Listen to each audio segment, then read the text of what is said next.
A2. So A2 is the amplitude of this small sinusoidal, which is obviously smaller than A1. So when you want to detect these modes or these different signals, what you may want to do is to compute the fast Fourier transform of this signal that will tell you each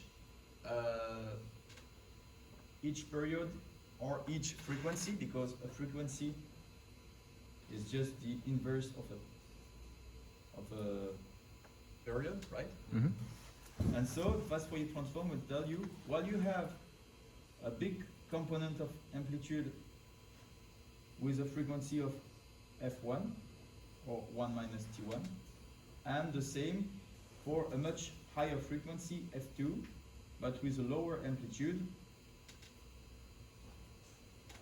and the lower amplitude is basically because A1 is bigger than A2.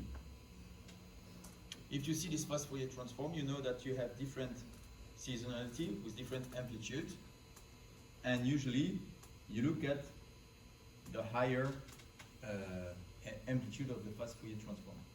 So in the temperatures, you see that you have a daily temperature. You had something like this with much more noise actually. And what you can see is obviously you have very small frequencies all over the place because you have some noise, but you have one major sinusoidal that can be seen here, and it gives you here, usually if it's a daily temperature, it should give you a year, right? So a period of 360 days, 65 days. And this, you can see it if you build the fast Fourier transform of this signal. This is what you see. You will have always a frequency of 0 with a very high component. The frequency of 0 is related to the trend, which is this signal that looks like a sinusoidal, but it's actually a sinusoidal with nearly an infinite, a nearly infinite period or nearly 0 frequency, right? And then you have a second component, which is the seasonality, the thing you want to study, and it's a sinusoidal with a period of 360 days. Well, actually, in the data that you have, I don't know why, it's a really strange thing. It's the half of a year, the seasonality, don't know why, but it's just data. And so if it was a normal country, normal year, you should have here a difference of 360, and so you should have a big component here of 1 on 360.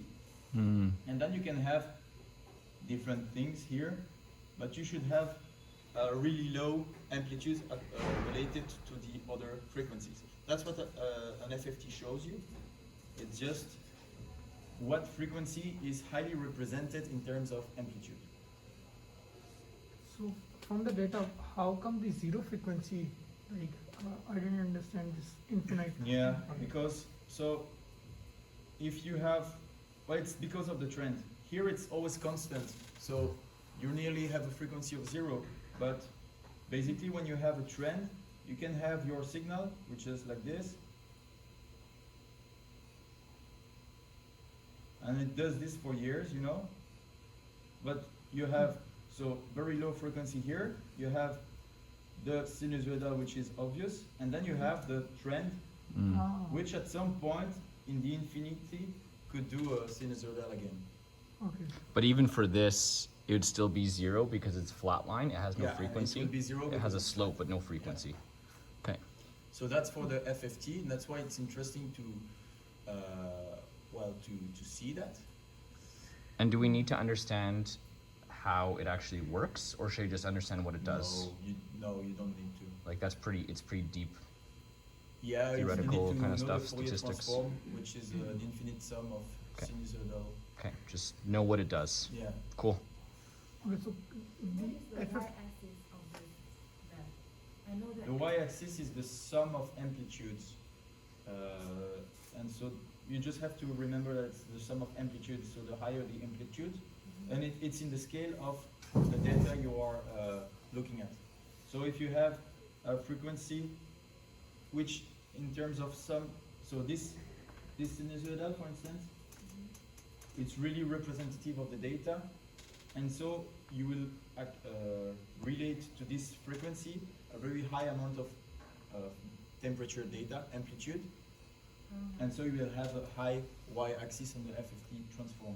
Whereas the little noise here, well, even though it was a very nice sinusoidal, it will have a smaller amplitude because the amplitude of the signal is smaller. It means that the amount of the data which have this kind of circle, this kind of frequency, right? Like for example, most of the data has the circle time of 360 days. So the amount of the number of the y-axis over this frequency is very high. Yeah, exactly. So is it like, when you say it's the sum of the amplitudes, is it going to be the sum of like the peak of my sinusoidal curve with the peak of the other one? Or again, does it not matter and don't worry about it, just know how it works? Yeah, don't worry about that. Okay, I would say. okay, don't worry about the y-axis.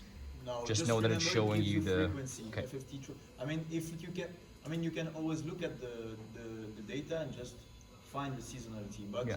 you can also just Yeah. use an FFT. Okay.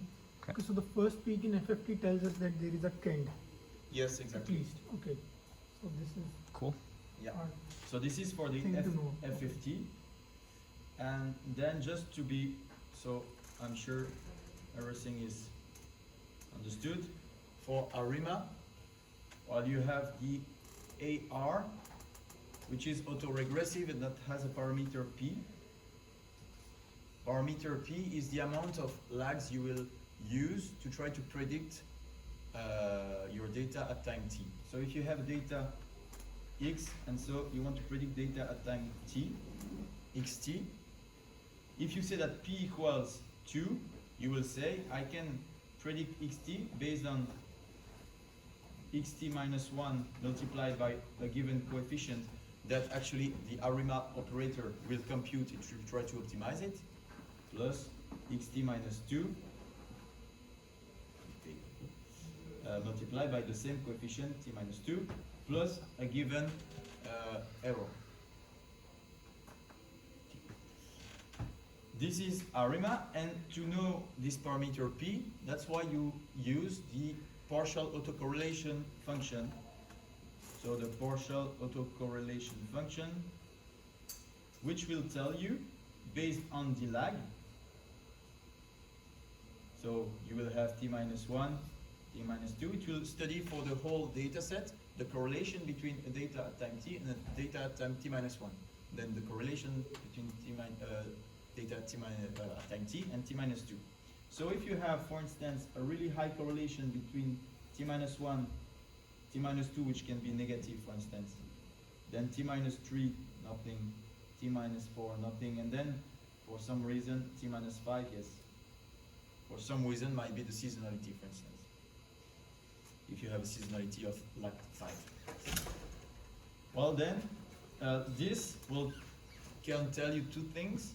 Firstly, either you want to take a simple model, so you will say, I will use P equals 2 because they have a high correlation, a high partial autocorrelation with XT, which means that, so the partial autocorrelation, as I said in the video,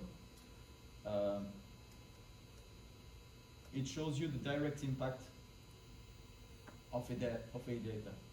So it's really how you can predict xt based on solely xt minus 2, or how you can predict xt based on solely xt minus 1. And so here you see that, well, you would like also to take t minus 5, but you have two options. Either you take p equals 5, so you will take the direct impact of t minus 1, t minus 2, t minus 3, t minus 4, t minus 5, or you take just t minus 1 and t minus 2, so p equals 2, so that you don't take into account the t minus 3 and t minus 4, which usually have no correlation, so no direct impact on the prediction of xt. So is this like, to put it into an example, if we looked at the stock market if I said that I have a ARIMA where I set P equals, or firstly, I guess, am I looking to discover what my P should equal, or am I just setting it? Well, you should try to guess. Well, Like you I'm should try doing to like discover, a guess and check kind of Yeah. an approach. Okay, so let's say set P equal to 1. Does that mean that every time I look at my, and let's say that my interval is daily closing stock price. Mhm. Does that mean that I'm saying if I look at yesterday's closing stock price, that is what I'm going to use to predict tomorrow's closing stock price? Exactly. And if I have T minus 1 and T minus 2, that means I'm looking yesterday's and the day before.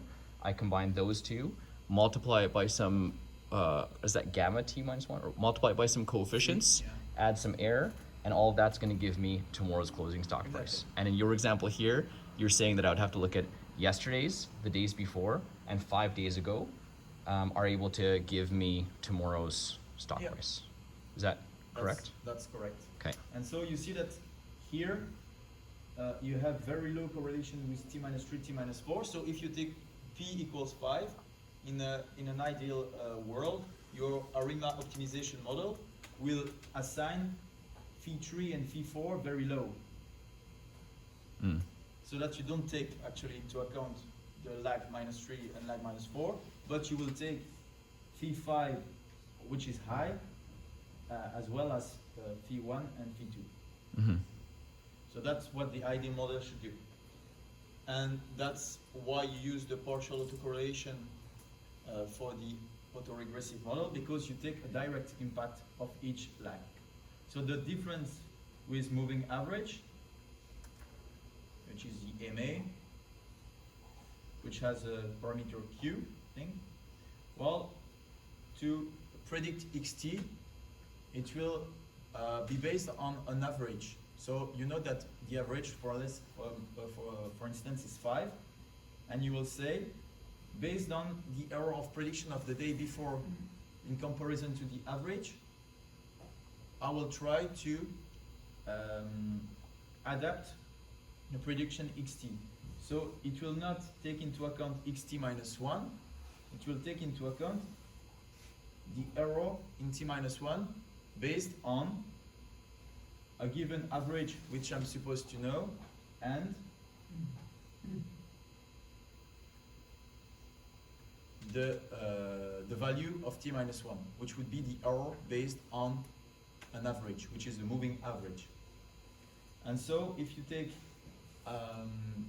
several q equals 2, for instance, again, you will use the error based on the t minus 1 lag, and you have always a coefficient, of course, and the error you could have with the same average, but based on the value at t minus 2, multiplied by a coefficient phi t minus 2. The coefficient phi are not the same for the autoregressive and the moving average model, of course, but just use the same notation. And this would be, obviously, you need to add the average. So with the moving average, you have an average that you consent to say, okay, this should be the average at this time at this period, and then you will just see the deviation of this moving average based on the preceding errors.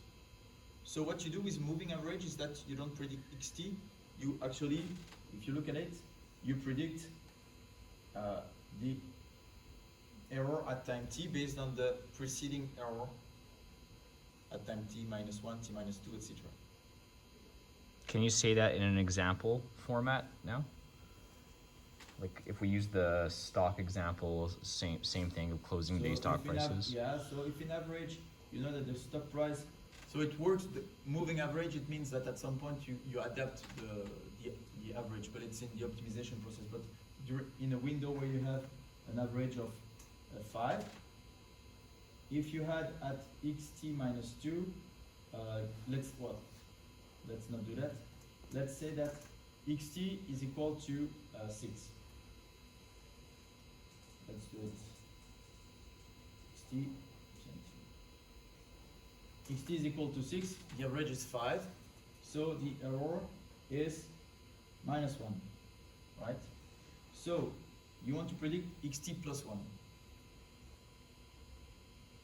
Don't know how to write this. Let's say t. Okay, t plus 1. It will be, well, the average, so 5, plus a given coefficient multiplied by minus 1. So if the coefficient, if ft minus 1 is equal to, let's say, a half, that's the coefficient, you will have that xt plus 1 will be 5 minus, because the error was, oops, I don't know why I put it's plus 1 here, so it will be 5 plus 1 on 2. So you will have 5.5, and the error now will be a half. And then you will try to predict again in t plus 2 based on the preceding value. You know that at the preceding value you had a half error, so you will have here 5 plus 1 on 4, right? So obviously if you try to use a moving average based on the predicted value, you see that you will at some point converge to the average, because it makes sense. You cannot just predict the future based on the prediction. But if you do that just for each each lag, well, you will have different errors for each value. And if you use a Q of 5, for instance, well, then you will have different errors to try to predict the next error. So the difference with AutoRegressive is that you actually compute an error, and it will propagate the error of the last prediction will propagate to the next prediction. Mm-hmm. I'm still a bit confused, like when to use the AR and when to use MA. Like when you're going to use error to predict and when you're going to use data to predict. Well, Or you need to see the PACF graph, compare it with the ACF graph when you decide which model you will use. it's, yeah, you can base it on that actually. So the moving average, it's more like for the unpredicted event. It's like for, it's more for not the noise, but yeah, nearly the noise values, the last noisy value in your signal, whereas the autoregressive model is more into the direct impact of one measure. And so the moving average will propagate, actually it will, moving average, it will take, so if I take back my little scheme here, the moving average will take more or less all the effect together. So if you had an error at xt minus 2, the error will have an impact on the prediction of xt minus 1, which will have an impact on xt. So it will be an indirect impact, and you have also an impact, a direct impact. Oops, sorry. So with moving average, we are looking at, that's like using like a rolling average, right? 3-day Yeah, average, and like, exactly. so you have a time window. Let's say we do a 5-day moving average.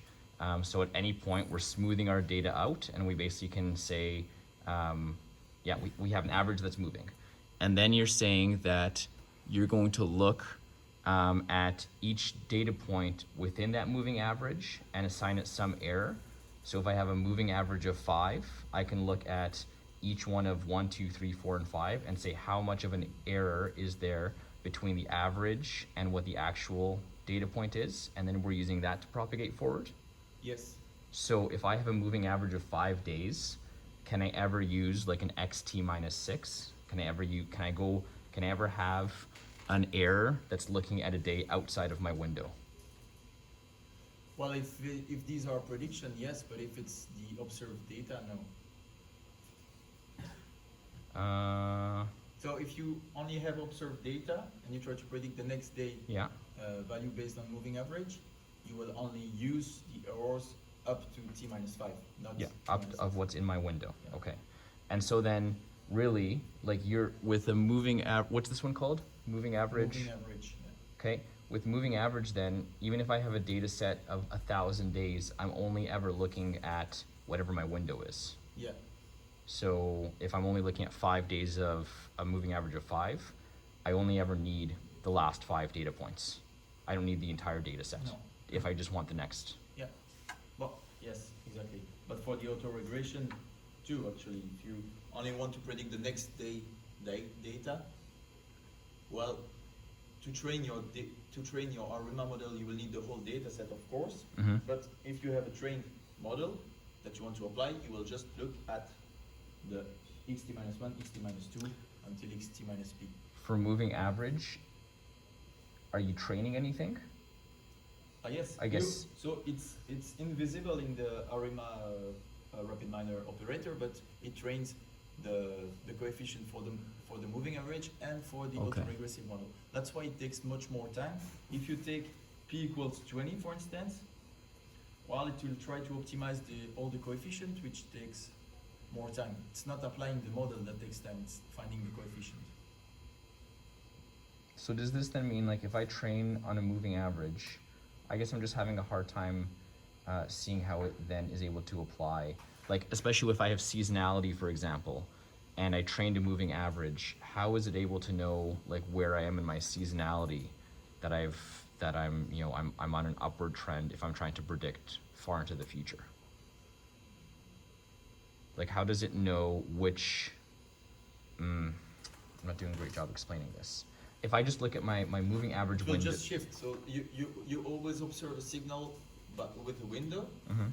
and you can actually select the window. I think with the you say a window of 200 days when you try to validate when you validate forecasting. That's what, and you shift the window, and based on the window you are looking at, you have training data, and then you have the next. Just after the window, that's the data you want to predict, the horizon. And for this horizon, you will, if you have a queue of 5, you will look at the 5 last queue data, and you have an average. Okay. Okay. I think I'll have to apply it. I might have more questions. And so that's basically for the ARIMA, which use an error based on an average, and the autoregressive model, which use a direct impact based on the correlation of each lag. And then the integrate model, it's just to try to take into account the fact that you can have a trend which is not constant. Well, so I don't know if it's correct to say a trend is constant, but if you have a trend which does something like this, so that's the trend because my signal does like that, for instance. It's not a stationary signal, and you cannot use an autoregressive model if it's not stationary. So the whole ARIMA model is not usable in this case. That's why you want to integrate your signal. And if you integrate your signal by saying that xt will always be equal to xt minus 1, so let's say it's xt prime, well, you will flatten this increasing curve. It will become something like this. So this is xt, and xt prime will become something like this. Well, that's the idea. Now it's more stationary because the average is the same all around the data. And what did you call this? What you just did? What- Integrate. it's Well, integrating? I differentiate. Sorry, I differentiate here. So I do the difference between two data. That allows me to have something, because obviously if you have an increasing data, well, the difference between this point and this point will always be the same for a constant increasingly trend, and so the difference will remain constant. That's why I showed in the video, if you have now a signal which has a non-linear increasing trend but exponential, then the difference will be growing increasingly, so you need to differentiate it twice. But now, would you just be able to change it to a logarithmic scale and then differentiate Or it? you just use a logarithm. Yeah. Okay. Or if you differentiate it twice, you're saying you'll also I guess differentiating twice is like almost squaring, so you're doing it, no, I'll just leave it there, okay, yeah. Yeah, well, twice will be, I guess, okay, if you did it once, it turns it into just a straight line curve, Yeah. or a straight line trend, and then you do it the second time to bring it to a flat line. exactly, yeah, this one will Okay. give you an increasing trend. Okay. So that's the three component of the ARIMA model. That's why if you have no trend, obviously you will just don't use the differentiate, and so you will have d equals 0 in the ARIMA model. And yeah, maybe just, yes, I had one more thing to, do you know how to see if you have a cycle in your data? Like in stocks, you often have cycles. You have seasonality and cycles. Seasonality is different from cycle. Sorry? Seasonality is not cycle. Wow. Cycle is It's trend. it's a bit different, but I don't know. It's not. Are you asking or telling? I'm just, in my mind, there are trend, seasonality, and remainder. And what is cycle? Where is cycle? well, so imagine you have a seasonality of every year. So every year it goes up and down, up and down, up and down. Okay, it's really badly, but imagine it's every year, so it's a constant frequency more or less. Okay, so between this and this, I have a year. You have a seasonality of a year.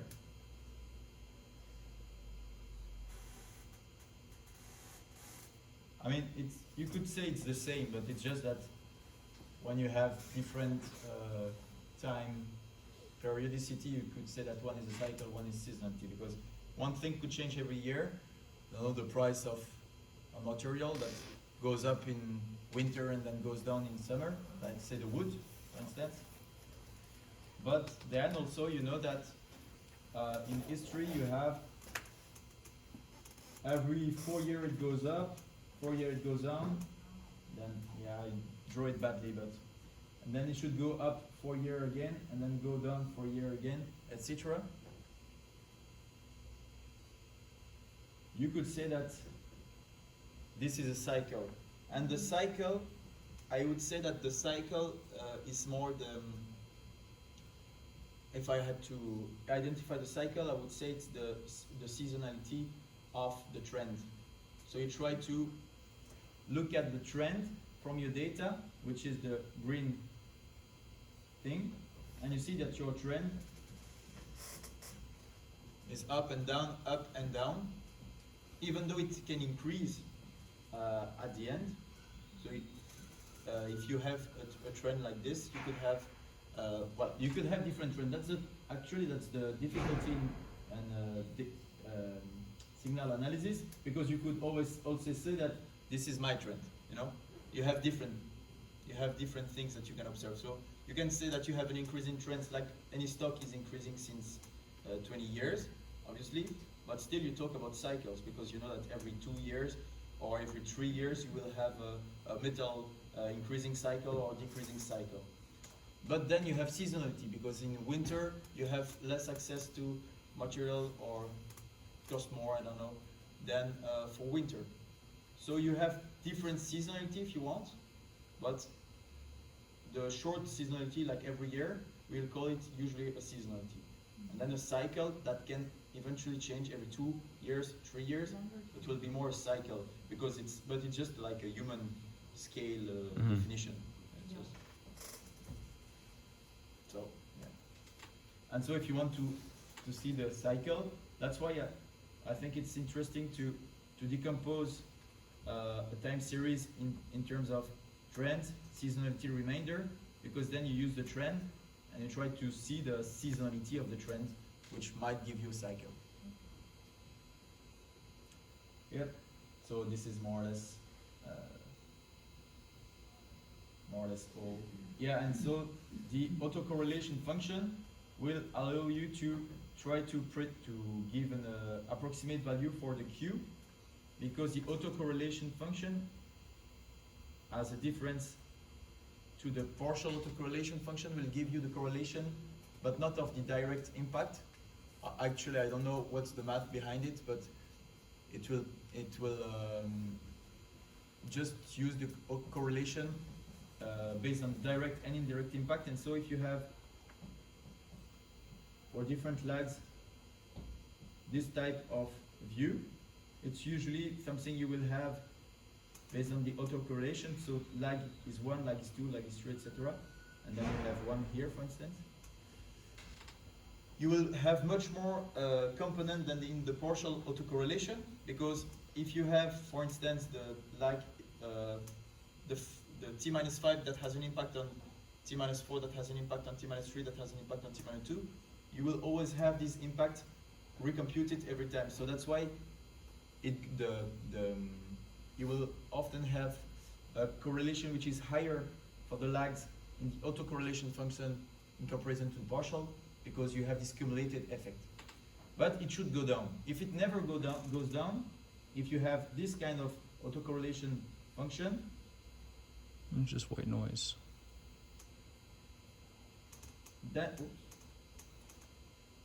then it means that you have no stationary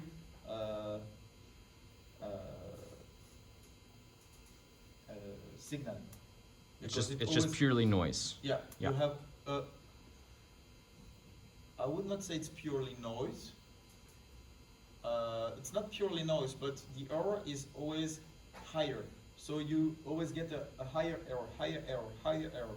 And so it means that your signal, you have a higher error because you have an average and your signal just keep increasing, for instance. Your Mm. signal just keep decreasing. And so you will never decrease the correlation between the error.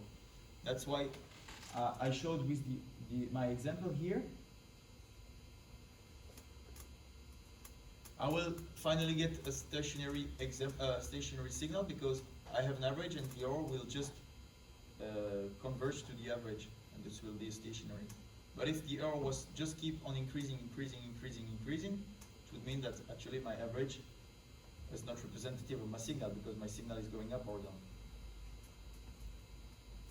So that's how you should see all these different tools. Cool. Good to know. Cool. Thanks, JP.